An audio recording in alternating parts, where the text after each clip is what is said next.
زمرد، تم نے کچھ اور بھی سنا؟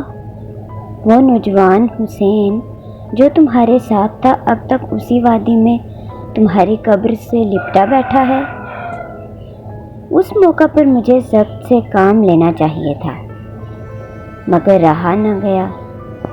بے اختیار ایک ٹھنڈی سانس لے کے بول اٹھی، حسین اب تک وہیں ہیں؟ مرجان: ہاں، مگر اب یقین ہے کہ 2 ہی ایک روز میں وہ مقام اس سے خالی ہو جائے گا۔ میں نے گھبرا کے پوچھا، کیوں؟ مرجان: وہ مقام ہم لوگوں کی سیرگاہ ہے، اور اسی سبب سے خورشاہ چاہتے ہیں کہ وہاں کوئی ایسا شخص نہ رہے جو ہمارا راز نہ جانتا ہو۔ تمہارے ساتھ کے نوجوان کی نسبت پہلے تو یہ خیال تھا کہ جب اسے بالکل مایوسی ہو جائے گی تو چلا جائے گا۔ اسی غرض سے تمہاری قبر بنا دی گئی، پھر پتھر پر تمہارا نام کندہ کر دیا گیا تاکہ اسے تمہارے مرنے کا یقین ہو جائے اور وہ واپس جائے اور لوگوں کو بے دہرانے سے روکے۔ مگر یہ تدبیر بیکار ہو گئی، لہٰذا مجبور ہو کے اب یہ تجویز قرار پائی کہ جس طرح بنے اس کا کام تمام کر دیا جائے۔ حسین، میں نہیں کہہ سکتی کہ یہ جملہ سن کے میرے دل کی حالت کیا ہوئی۔ میں گھبرا کے اور بے اختیاری کے ساتھ کہہ اٹھی، تو پھر مجھے بھی مار ڈالو۔ میری بدحواسی دیکھ کر مرجان بولی، اگر اس کو بچانا چاہتی ہو تو ایک کام کرو، خورشاہ کے سامنے چل کے اپنی زبان سے سفارش کرو۔ یہ ایسی بات تھی جس کو میں ہرگز نہ مانتی، فقط اتنے خیال سے کہ تمہاری جان بچتی ہے تو کرہن گئی۔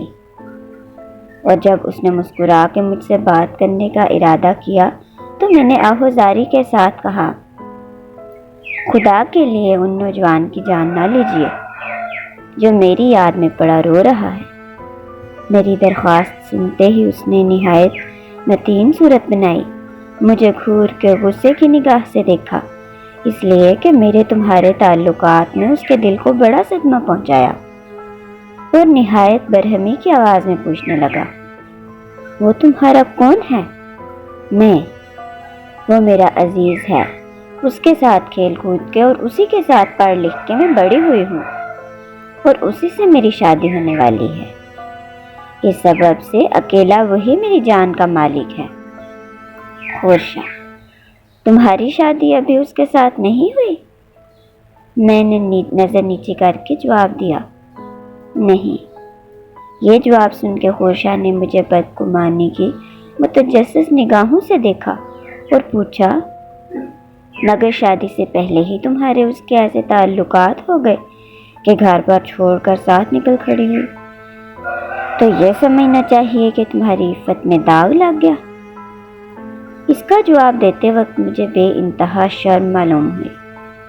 کسی طرح کوئی لفظ میری زبان سے نہ نکلتا تھا، مگر صرف اپنے اور تمہاری جان بچانے کی غرض سے دل کو کڑا کر کے اور بے حیائی گوارا کر کے جواب دیا، میں ایک تو اپنے بھائی کی قبر پر فاتحہ پڑھنے کو اور دوسرے حج کے لیے نکلی تھی، مگر ہاں، یہ البتہ ارادہ تھا کہ قزوین پہنچ کے عقد کر لوں گی۔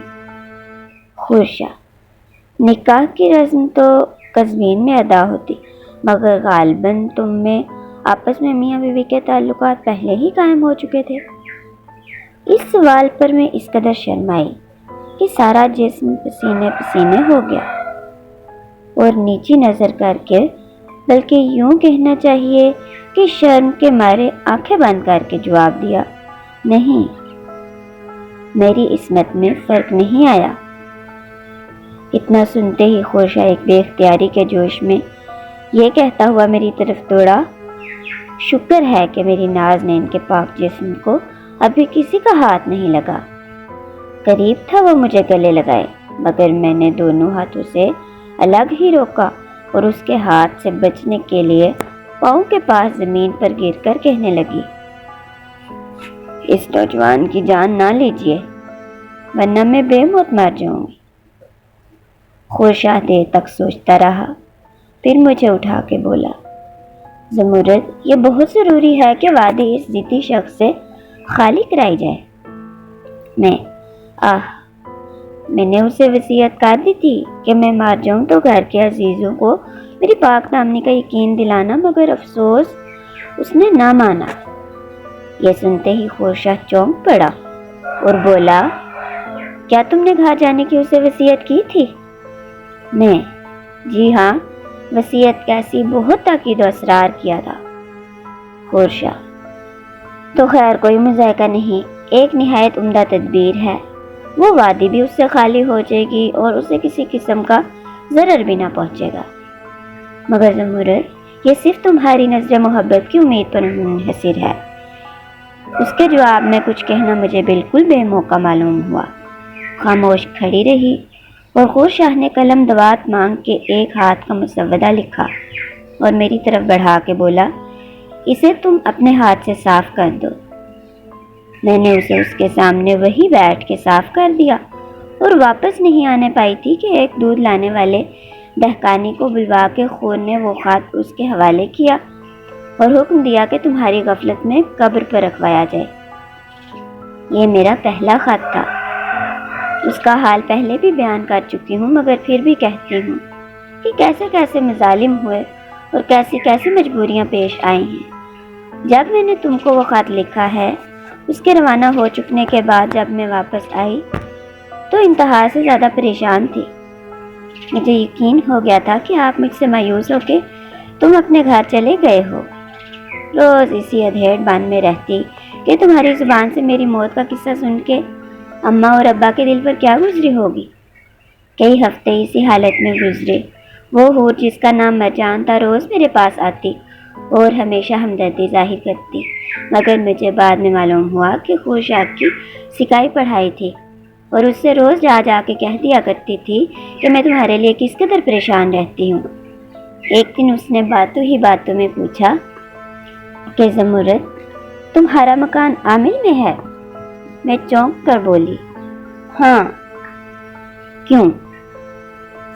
ویڈیو اچھی لگی ہو تو لائک کریں، چینل کو سبسکرائب کریں اور بیل آئیکن پریس کریں۔ اگلی ویڈیو تک کے لیے مجھے اجازت دیجیے۔